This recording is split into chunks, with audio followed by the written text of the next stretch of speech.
हाय, मी अवंतिका. घरातून निघाले तर बसमध्ये जाऊन बसले का, कारण की मला पुण्यात जाऊन उतरायचं होतं. तिथून जाऊन मग भावाच्या गाडीत बसले. तिथं माझी भाची पण माझी वाट बघत होती.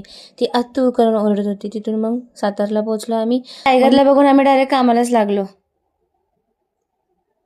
हिला पण जरा जास्तच कामाला लावलं मी. मग तिने जास्त वेडेवाकडे तोंड बनवले, पळून गेली. परत रिटर्न माझ्याकडे झाली परत. भोंगा आल्यागत आली परत माघारी. ती रुसली म्हणून परत तिला लेफ्ट राईट अशा गेम खेळवल्या. तिच्यावर काही फोटोसुद्धा काढले आणि टिपरी पाणी, लंगडी पाणी अशा काही गेम तिला शिकवल्या.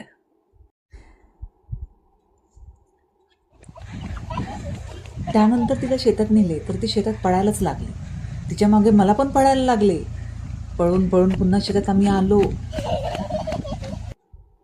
पुन्हा आम्ही एकत्र पळायला लागलो.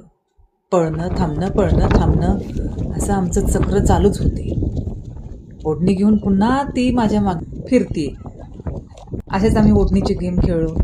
माळ पठारावर, आमच्या शेतीच्या साईडलाच माळ पठार आहे, तिथेच आम्ही दोघीजणी पुन्हा पाण्यामध्ये उड्या मारायला लागलो. अप डाऊन असे सुंदर पद्धतीने पडली ती खाली आणि पळतच सुटली. रडायला लागली ती, पण तिला मी नादवले. ती जवळ आली. एक छोटीशी स्माईल दिली तिने मला आणि थँक्यू बोलली.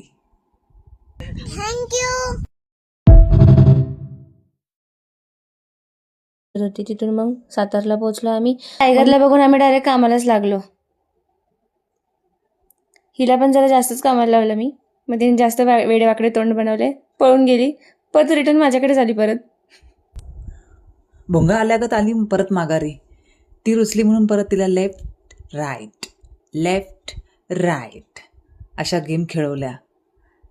तिच्यावर काही फोटोसुद्धा काढले आणि टिपरी पाणी, लंगडी पाणी अशा काही गेम तिला शिकवल्या.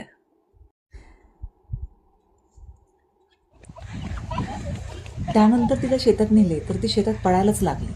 तिच्या मागे मला पण पळायला लागले. पळून पळून पुन्हा शेतात आम्ही आलो. पुन्हा आम्ही एकत्र पळायला लागलो. पळणं थांबणं असं आमचं चक्र चालूच होते. ओढणी घेऊन पुन्हा ती माझ्या मागे फिरते. असेच आम्ही ओढणीचे गेम खेळलो. माळ पठारावर, आमच्या शेतीच्या साईडलाच माळ पठार आहे, तिथेच आम्ही दोघीजणी पुन्हा पाण्यामध्ये उड्या मारायला लागलो. अप डाऊन असे सुंदर पद्धतीने पडली ती खाली आणि पळतच सुटली.